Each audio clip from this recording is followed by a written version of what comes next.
안녕하세요. 저는 올해로 41살이 되었고, 일찍이 인생의 쓴맛을 알아버린 이혼녀입니다. 제가 참 바보같이 사기꾼을 만나 이혼을 하게 되었습니다. 작년 일인데도 아직까지 시댁만 생각하면 가슴이 떨릴 만큼 무서웠던 일이네요. 결혼은 행복과 불행의 기로라고만 생각했는데 공포가 될 수도 있다는 걸 제가 마침 겪었습니다. 이제부터 저의 기상천외한 이혼 사연 좀 들어봐 주세요.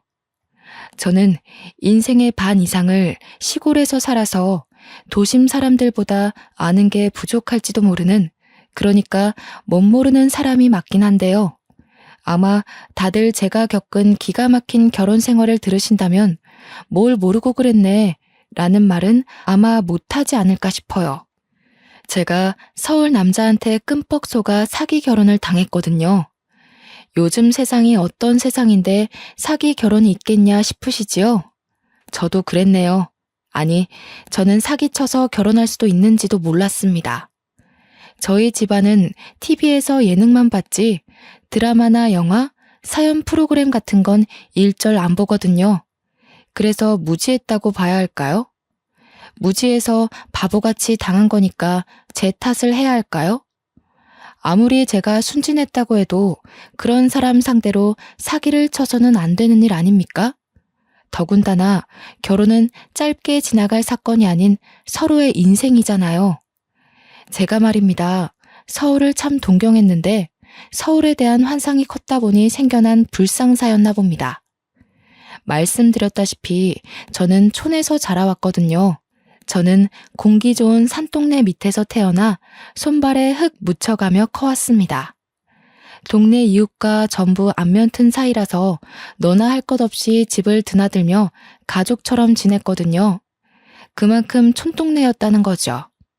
학교도 학년에 한 반만 있었고 반의 학생 수도 10명 남짓한다고 하면 얼마나 작은 동네인지 감이 잡히지 않나요? 제가 살던 곳은 도심과 달리 공기도 좋고 물도 참 좋아요. 관광지가 아니다 보니까 사람 발길도 적거든요. 그래서 그런지 저는 그 흔한 감기 한 번 안 걸릴 만큼 건강했어요. 동네 사람들도 마찬가지였고요. 저는 어릴 땐 제가 이렇게 건강한 게 당연한 줄 알고 살아왔어요. 그러다 한 번은 부모님 아는 지인분이 아파서 입원했다고 하길래 차를 타고 서울에 있는 병원을 간 적이 있는데 저도 따라갔거든요. 가장 처음 느꼈던 건 굉장히 사람이 많고 차가 많다는 거였어요. 또 건물도 엄청 많았고 시끄럽더군요. 그 때문인지는 모르겠다만 공기가 안 좋은 게 확 느껴졌습니다. 그럼에도 저는 그런 대도시가 신기하여 쉴 새 없이 눈동자를 굴렸어요. 병원에 도착했을 때 병원 기운 안 좋으니까 차에서 기다리고 있으라는 엄마 말 때문에 들어가진 못하고 차 안에서 병원 주위를 구경한 적이 있었는데요. 병원 바깥에도 사람이 엄청 많더라고요.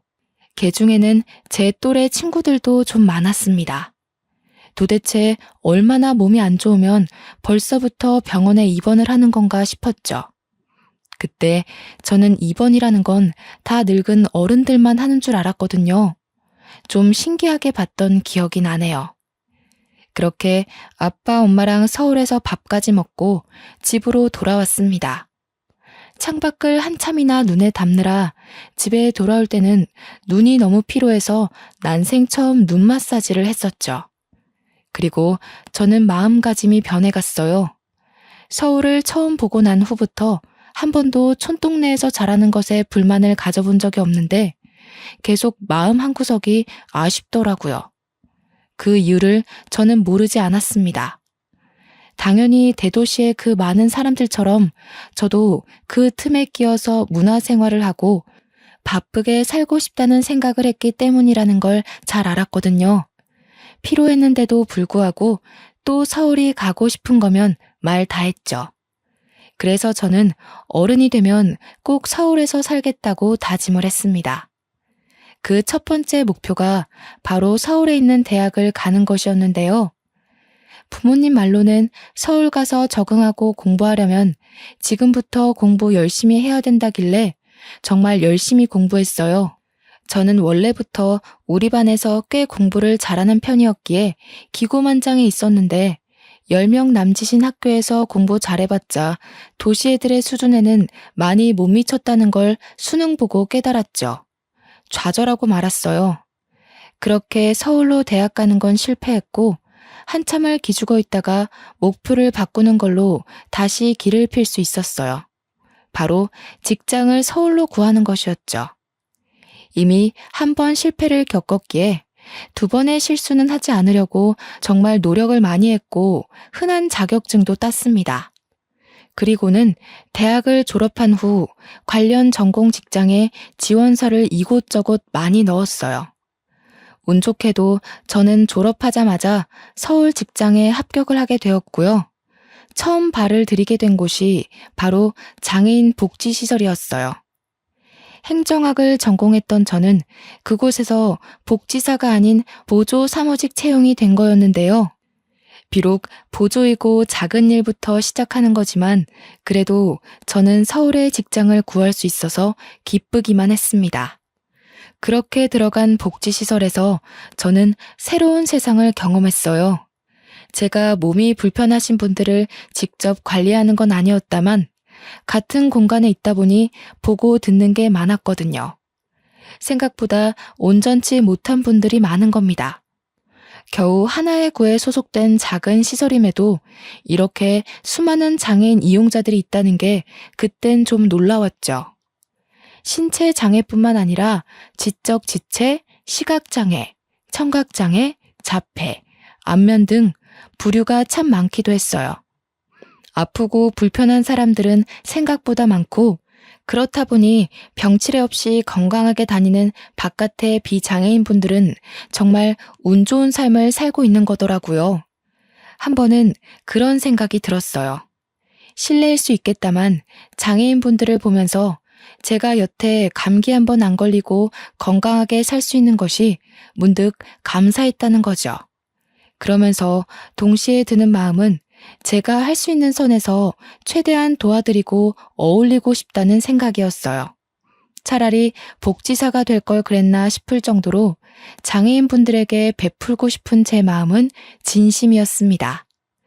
저는 복지사도 아닌데 복지사분들이 하는 행동거지를 혼자서 어깨 넘어 배운 뒤에 이용자들과 금방 친해졌어요. 그게 같이 일하는 동료 직원들 눈에도 보였나 봅니다. 저를 좋게 봐주셔서 모두와 빨리 친해질 수 있게 되었어요. 복지사분 중에서는 저와 같은 또래의 씩씩하고 싹싹한 남자분이 계셨는데요. 제가 바로 이분을 보고 배워서 시설 이용자들과 친해진 거였어요. 그 사람이 미래의 제 남편이 될 줄은 몰랐네요. 이때만 해도요.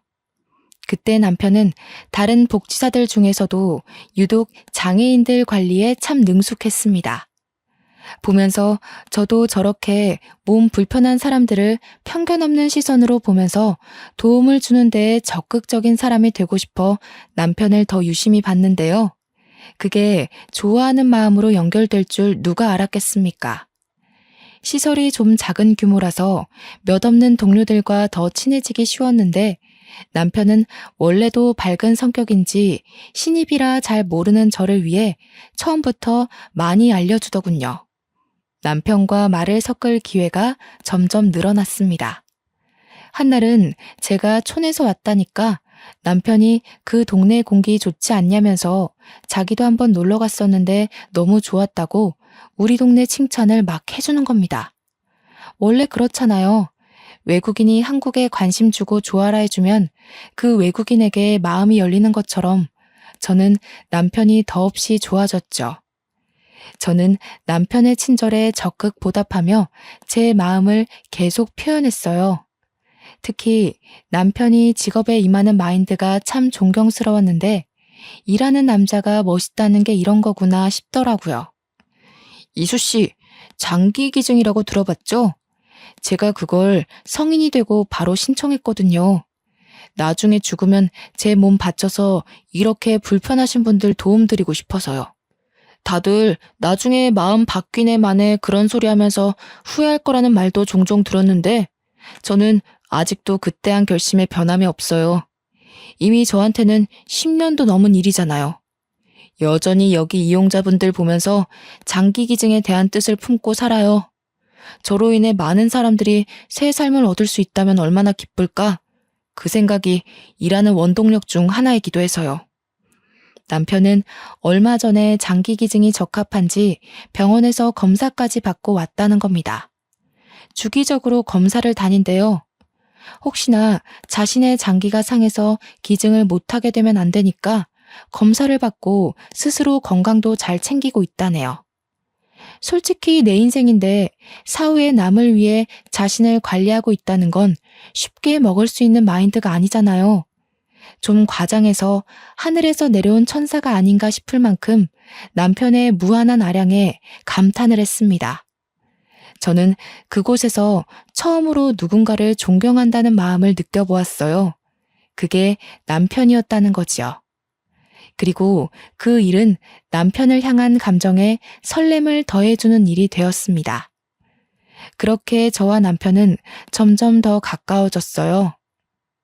제가 남편을 잘 따르는 것도 있었고 남편이 저를 잘 받아주는 것도 있었거든요. 제가 30살이 되고 보조에서 일반직으로 전환될 때까지도 남편과 저는 사이가 참 좋았어요. 가끔씩 퇴근하고 술 한잔 기울이는 사이가 되었을 만큼요. 저는 남편이 복지사라 상대방을 대응하는 방법이 유능해서 대화가 잘 통하고 잘 맞는 줄 알았는데 그게 아니더라고요. 근데 이수씨, 그거 아세요? 이수씨는 눈이 참 예뻐요. 좋은 동네에서 살아서 그런가 피부도 좋으시고. 제가 눈 예쁜 사람을 특히 좋아하는데 그래서 자꾸 이수씨랑 같이 있고 싶나 봐요. 제가 자꾸 술 마시자고 해서 귀찮았죠? 저도 누구한테 이 정도로 마음을 표현해보는 게 처음이라 좀 서툴러서 그래요. 아무래도 좋아하는 사람 앞에서는 다들 그럴 테니까 좀 이해해줘요. 느닷없이 술 먹다가 고백을 하는데 그 당시 몇 잔 기울인 것도 아니었거든요. 그런데 저랑 같은 마음을 표현해주니까 제가 안 넘어가고 버틸 수가 있나요? 연애를 몰랐던 저는 남편이 해주는 칭찬에 특히나 더 크게 흔들렸고 아주 자연스럽게 저희는 연애를 시작하게 되었습니다. 사귀고 나서는 결혼까지 정말 속전속결이었어요. 한 3개월 만났나? 남편이 빨리 결혼해서 매일 얼굴 보며 지내고 싶다고 조르는 날이 많아지더라고요. 결혼이 연애처럼 쉽게 결정할 일은 아니니까 좀 겁이 나긴 했는데 저도 남편이 너무 좋아서 매일 같이 있고 싶었어요. 저도 언젠가 결혼을 해야 할 텐데 만약 한다면 남편처럼 존경할 수 있는 사람이 배우자가 되면 좋겠다 싶더군요. 그래서 결혼을 했죠. 남편은 서울 토박이라서 나이 30 후반이 될 때까지 한 번도 독립을 해본 적이 없다고 결혼을 하고 나서도 시댁에서 지내는 거 괜찮냐고 묻대요. 좀 망설이고 있었더니 남편이 뒤이어서 하는 말이 저는 합가를 승낙할 수밖에 없었어요. 너도 알지? 우리 아빠가 시각장애인이시잖아. 좀 오래됐는데 우리 가족 먹여 살리려다가 변을 당하신 거라서 나는 내 탓도 있다고 보거든. 그래서 아빠를 엄마 손에만 맡겨놓을 수가 없겠더라고. 나도 아빠가 눈을 잃은 거에 책임이 있는데 나만 집 나와서 편하게 살 순 없잖아. 엄마도 혼자서 마음고생 심할 텐데. 내가 어른이 됐으면 그걸 자유라고 누릴 게 아니라 이젠 내가 우리 가족을 지키는 가장이 되어야겠다고 생각했지. 그래서 지금까지 독립 필요성을 못 느꼈던 거야. 결혼하기 전에 시아버지가 시각장애인 2급이라는 건 알고 결혼을 했다만 합가 얘기랑 그 이유에 대해서는 처음 들었습니다. 시아버지가 노동일을 하다가 눈을 다쳐서 그렇게 된 거라고 들었거든요. 빛이나 형태 정도만 감지할 수 있다고 하네요. 집안에 자녀가 남편밖에 없는 데다가 남편이 군대까지 가는 바람에 벌이가 더 힘들어질지도 몰랐는데 남편이 대학을 포기하고 학점 은행제로 빨리 복지사가 돼서 돈을 벌기 시작해 다행히도 집안이 크게 무너지진 않았다고 합니다. 굳이 직업을 복지사로 정한 이유도 시아버지 때문이라고 했어요. 남편이 공부를 잘하는 편이 아니었는데 시아버지에게 도움을 줄 수 있는 직업을 찾다 보니 그나마 복지사가 가장 접근하기 쉬웠다고 그러네요. 저는 남편의 이런 모습에 반해서 존경을 하는 거였는데요. 역시나 효심 깊은 마음에 감동받아 합가를 허락하게 된 거죠. 시댁에서는 저를 아주 환영하며 받아주셨습니다. 이미 저희가 지낼 수 있는 방을 내주셨는데요. 큰 집도 아닌데 안방을 저희한테 내주신 거 아니겠습니까? 이건 젊은 사람으로서 도리가 아닌 것 같아 시어머니께 말했는데요. 신혼인데 제대로 즐기지도 못하고 이런 코딱지만한 집에 들어와 살게 생겼는데 안방은 당연히 내줘야지. 더 못해줘서 마음 안 좋다고 했잖니. 앞으로도 우리가 너한테 해줄 수 있는 게 많이 없어. 그리고 내 아들이 이제 네 남편이 됐잖아. 그렇다 하더라도 시애비 눈이 절해서 계속 돈이 들어갈 텐데 그 돈을 너희한테 안 줘도 된다고는 우리가 말 못하거든. 염치 없지만 우리는 아들한테 계속 생활비를 받아야 하는 입장이니까 너희한테 최대한 해줄 수 있는 게 고작 이런 것뿐이야. 그러니 받아주면 안 되겠니? 시어머니가 이렇게 부탁하게 만들려고 안방을 나가겠다 말한 게 아니었거든요. 그런데 시어머니가 너무 미안해하며 사정하며 부탁을 하니 더 이상 거절하는 것도 예의가 아니라고 생각했죠. 하는 수 없이 저희 부부는 제일 넓은 안방을 사용하게 되었고 시어머니와 시아버지는 화장실 옆에 있는 작은 방을 이용하게 되었습니다. 그래서 저는 더더욱 시부모를 잘 모셨습니다. 시키지 않아도 집안일을 열심히 도맡았고 남편이 마련한 생활비에 제 돈까지 보태어 시부모님의 진심에 보답했답니다. 한날은 안방에서 잠을 자기 전이었는데요. 내일이 주말이다 보니까 남편도 저도 일부러 늦게까지 불을 켜고 대화를 하며 놀았어요. 그러다 보니 자연스레 집안 얘기가 나오게 되었고 남편은 시아버지 얘기를 꺼내게 되었죠. 마음 같아선 내 각막이라도 떼내서 아빠한테 주고 싶은데 아빠가 창창한 젊은이 앞길 막을 일 있냐고 화를 얼마나 내시던지. 너무 완강하셔서 시도조차 못했어. 자기는 늙어서 더 이상 쓸모도 없고 이대로 안 보여도 상관없다고. 집이 잘 사는 것도 아닌데 누군가 일을 해야 한다면 젊은 내가 해야 하는 게 맞지 않냐고 하시는데 할 말이 없더라고. 그동안 가족들 다 많이 힘들었겠다. 특히 아버님께서 많이 무서우셨을 것 같아. 당신 군대 가기 전에 그렇게 되신 거면 그래도 몇 년은 된 건데. 그동안 다른 기증자가 한 명도 없었던 거야? 물심양면으로 찾았지. 기증하겠다는 사람은 많은데 정작 검사하면 기증할 수 있는 각막이 아닌 경우가 대다수야. 그리고 이게 적은 확률로 부정 반응이 일어날 수도 있거든. 여러모로 쉽지 않아서 자꾸 미뤄지다 보니 어느새 지금까지 온 거지. 나도 내내 마음을 못 놓고 있어. 등록한 병원에서 연락을 기다리고 있기는 한데 그마저도 예전만큼 많이 오지는 않아.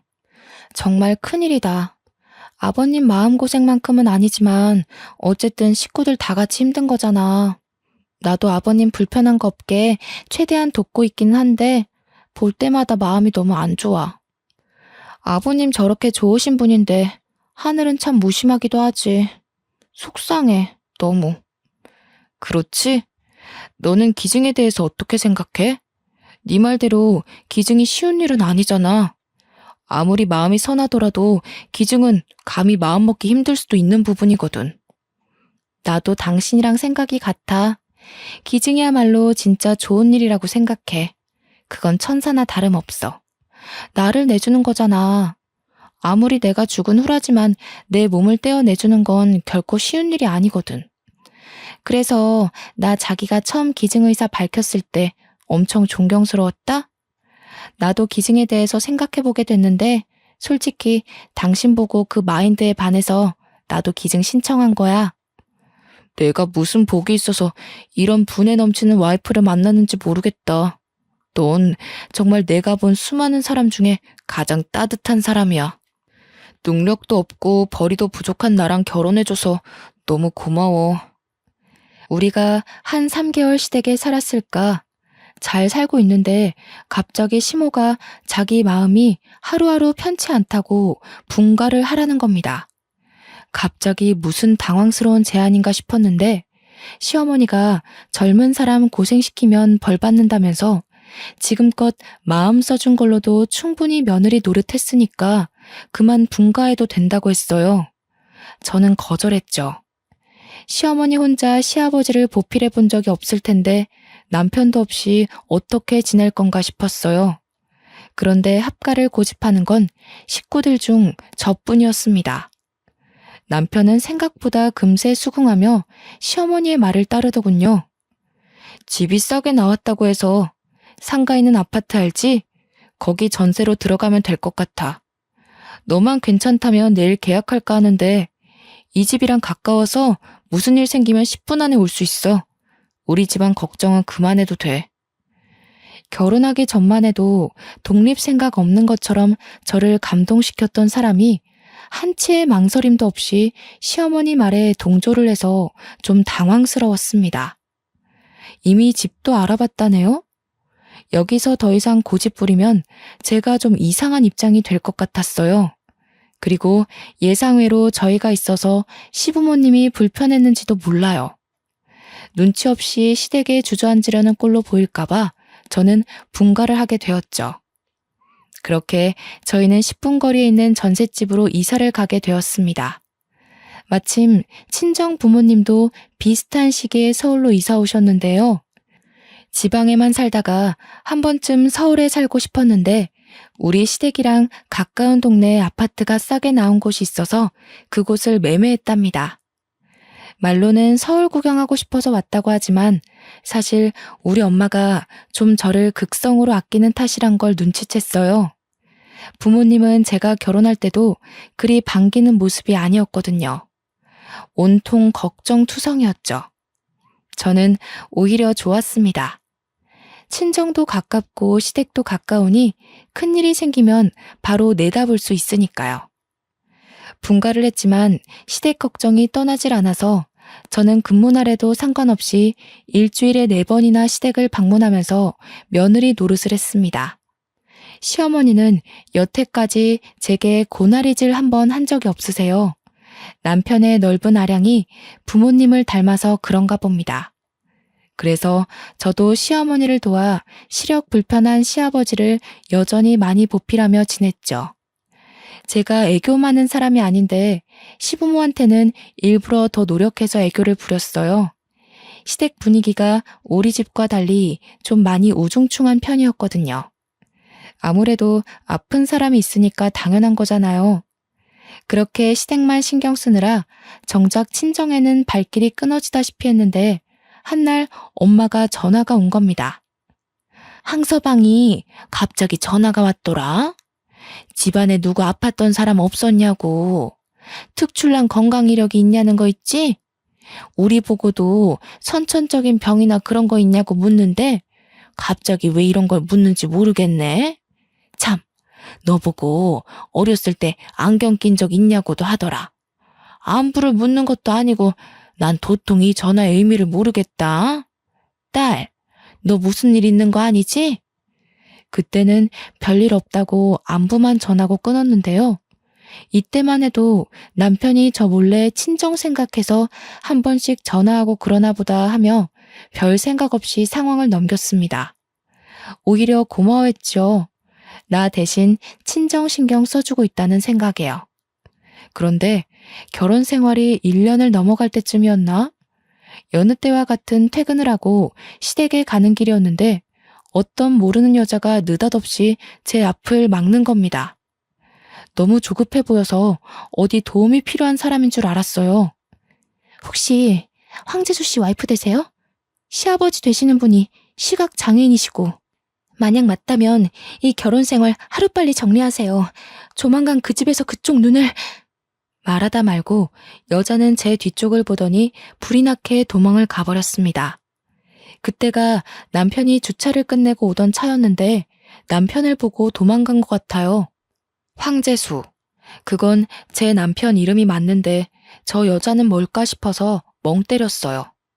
또 여자가 그 다급한 와중에 여자가 제 손에 쥐어준 종이가 있었는데 마침 남편은 잠시 편의점을 들리러 자리를 벗어났습니다.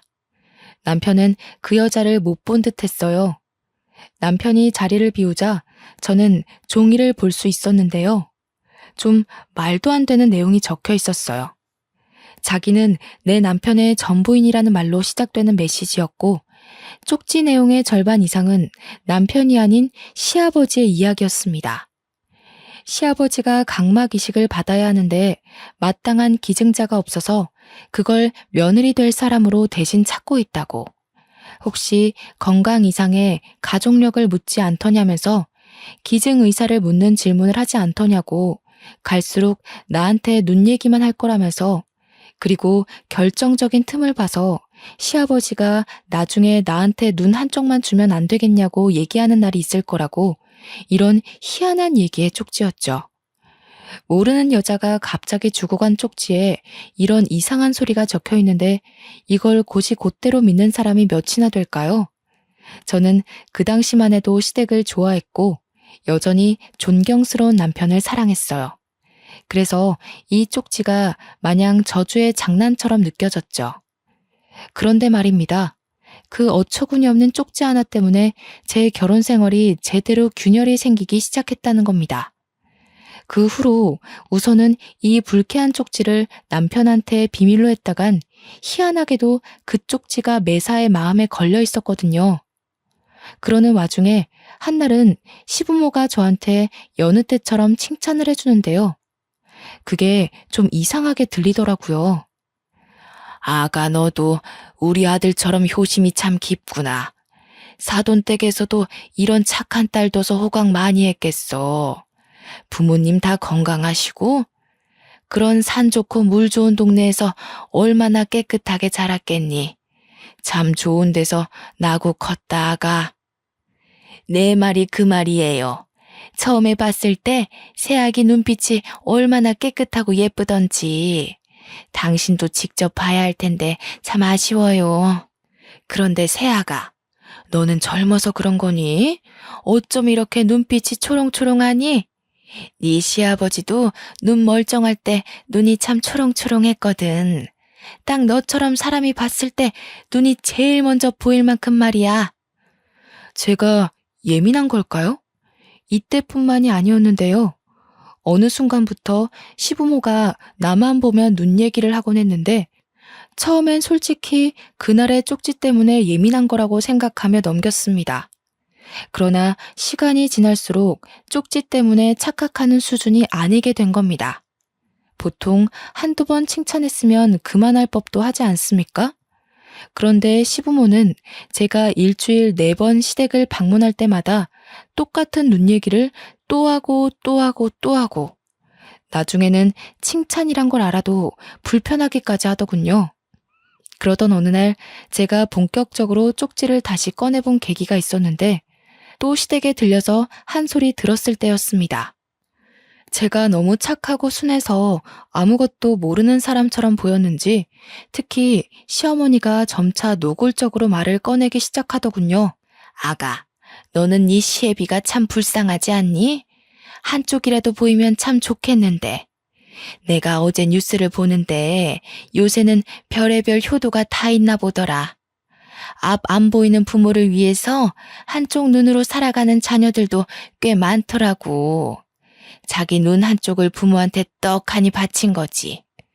아무리 부모 자식 사이지만 그게 어디 쉬운 일이니?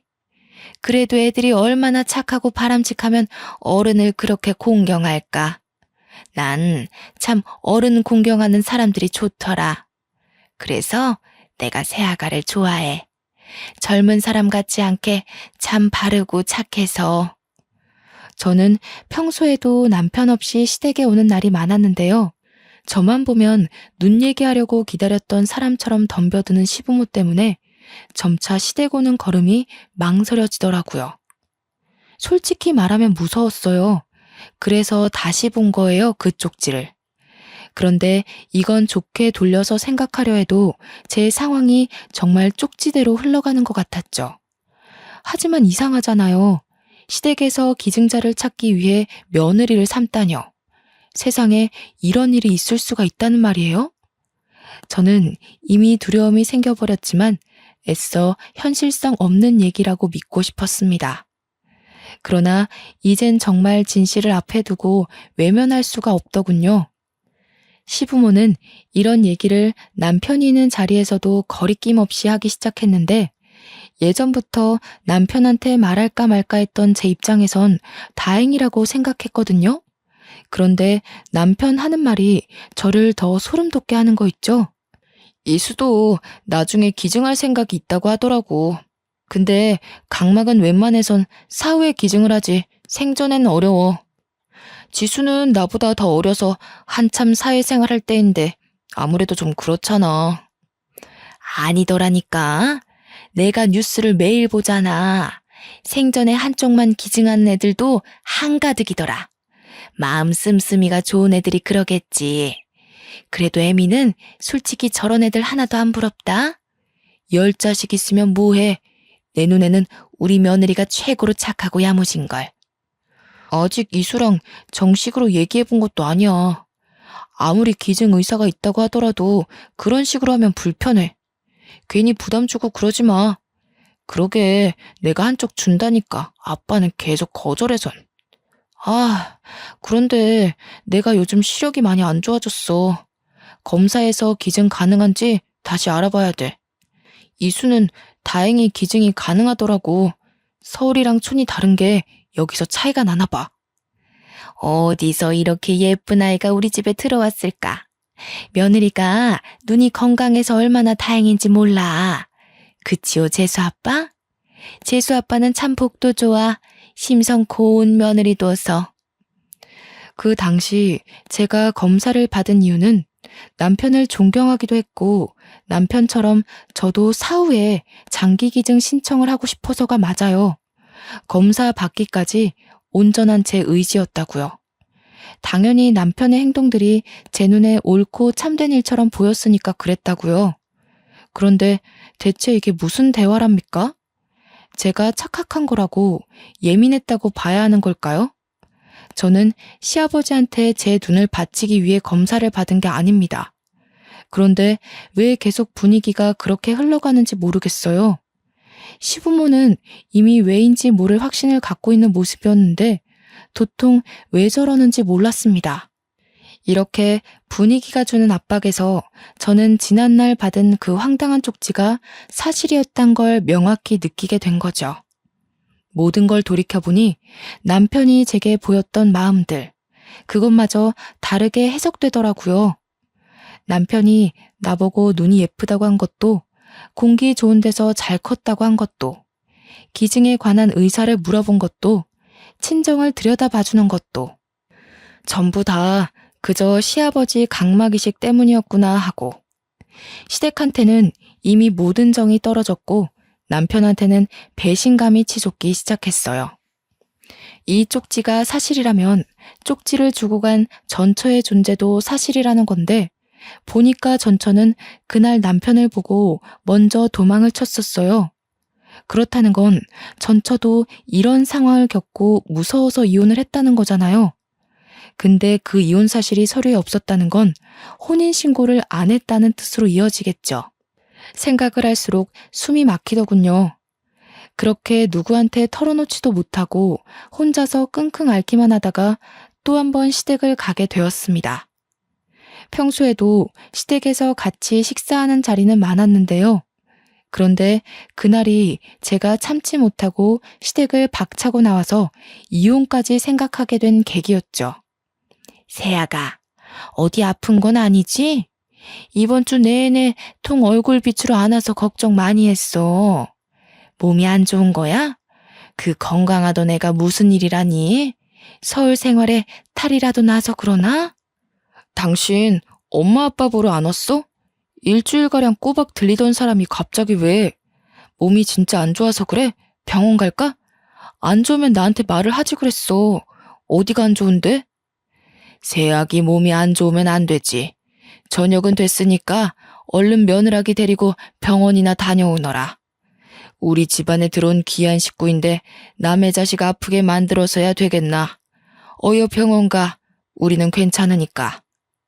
아프다고 말한 적도 없는데 제가 그저 매번 오던 발길을 끄느니 본색을 더 빨리 드러내시더라고요. 다들 안절부절 못하는 거 있죠? 아무것도 몰랐다면 저는 이런 시댁에 또 감동받고서 제 몸 불살라 시부모에게 효도를 했을 거예요. 그런데 지금은 그저 소름만 돋더군요. 숨통이 갑갑한 걸 겨우 참고 저는 괜찮다며 저녁 식사 앞에 앉았습니다. 고개 한번 안 들고 말 한마디 안 하며 꾸역꾸역 밥을 먹고 있는데요. 조용하던 집안에 시어머니가 찬물을 끼얹는 거 아니겠습니까? 새아가, 네가 나이가 이제 막 40이 됐지? 그럼 그렇게 막 젊지도 않다. 여자들은 경제생활 그리 길게 안 해도 되거든. 든든한 남편이 먹여 살려줄 텐데 벌이 걱정은 더 할 필요가 없단 말이지. 너희들도 이제 아이 가질 준비를 해야 하니까 일도 차차 정리하는 게 어떠니? 일을 정리하라고요? 멀쩡히 잘 다니고 있을 일을 갑자기 왜 정리하나요? 아직 아이가 생긴 것도 아니고 남편은 아이 생각이 없다고 해서 저도 그렇게 따르고 있었는데요. 옛날이야 그랬지. 요즘엔 얘도 지 새끼 낳고 싶은데 너 몸 걱정해서 말 못하고 있더라고.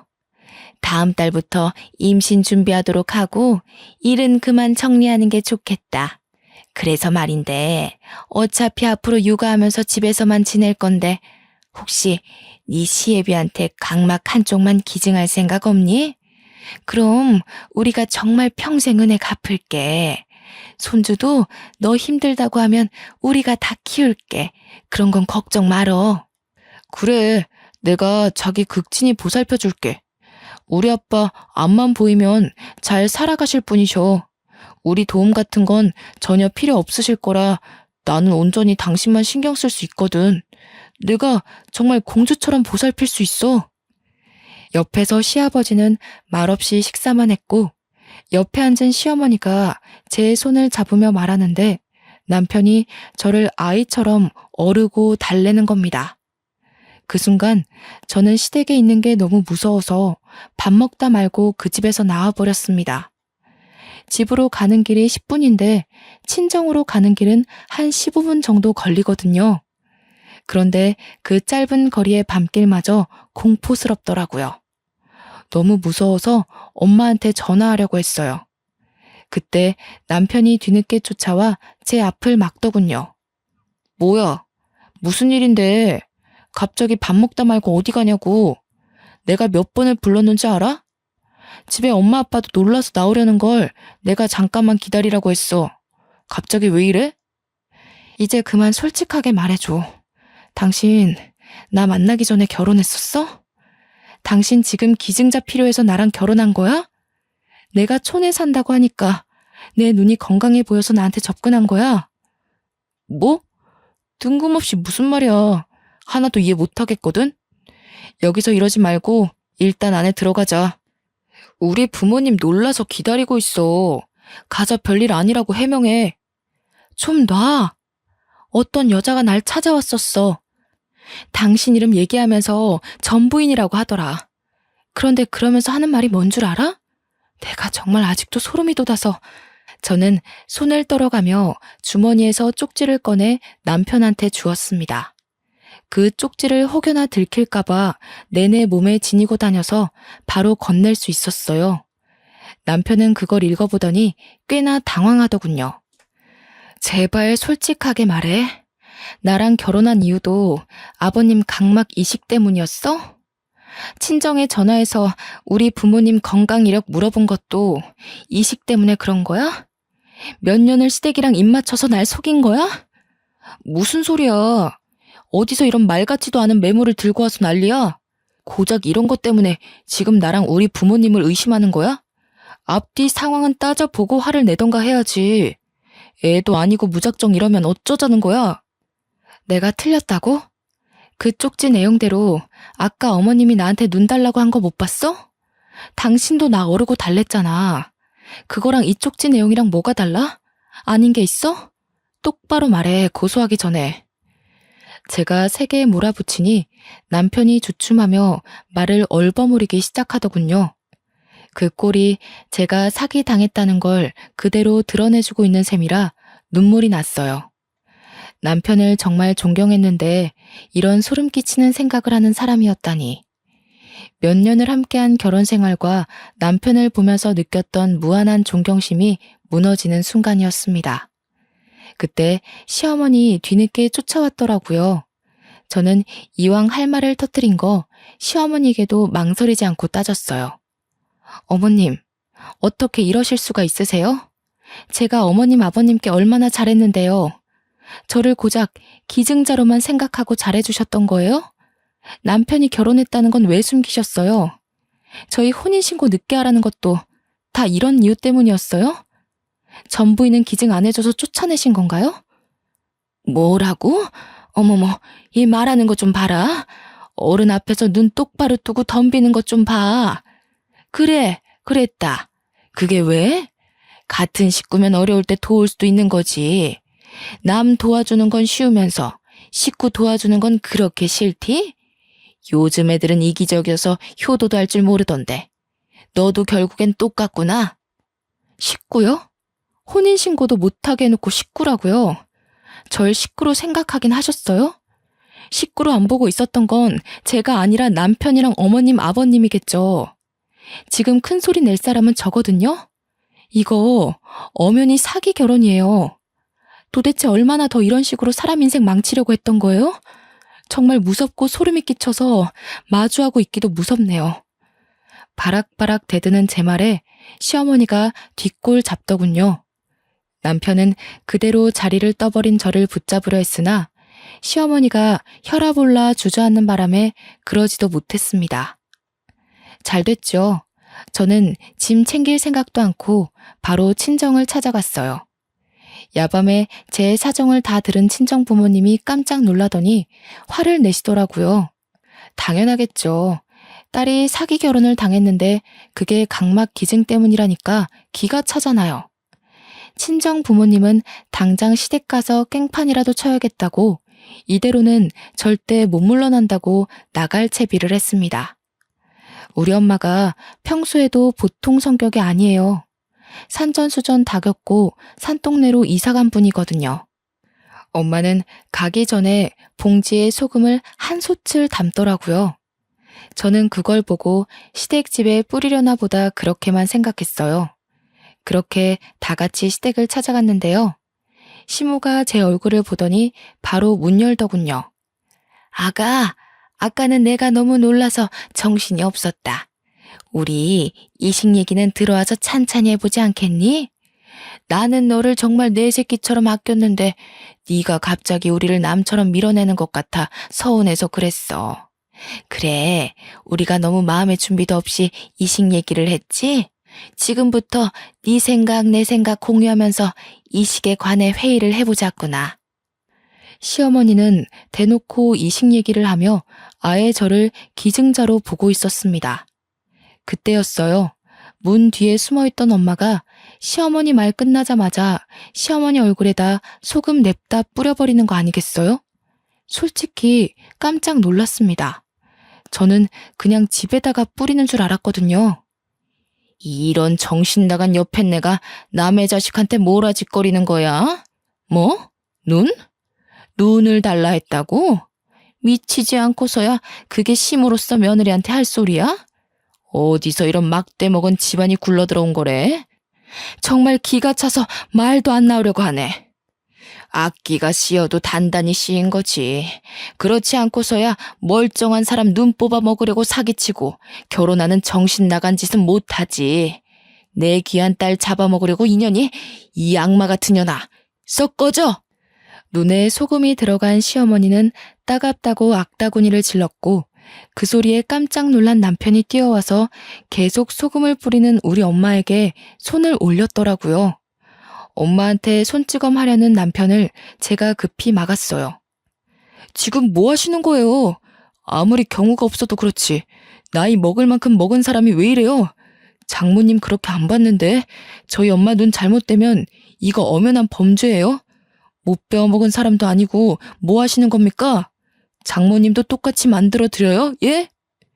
아무래도 남편이 남자라서 여자 둘이 덤벼도 무리가 있었는데 때마침 주차하고 올라오던 아빠가 남편의 막말을 발견하고 뛰어가서 냅다 남편의 멱살을 잡더니 바닥으로 패대기 쳐버렸습니다. 이런 도른 자식을 봤나? 뭐가 어쩌고 어째? 어디서 버르장머리 없이 지 장모한테 협박질이야?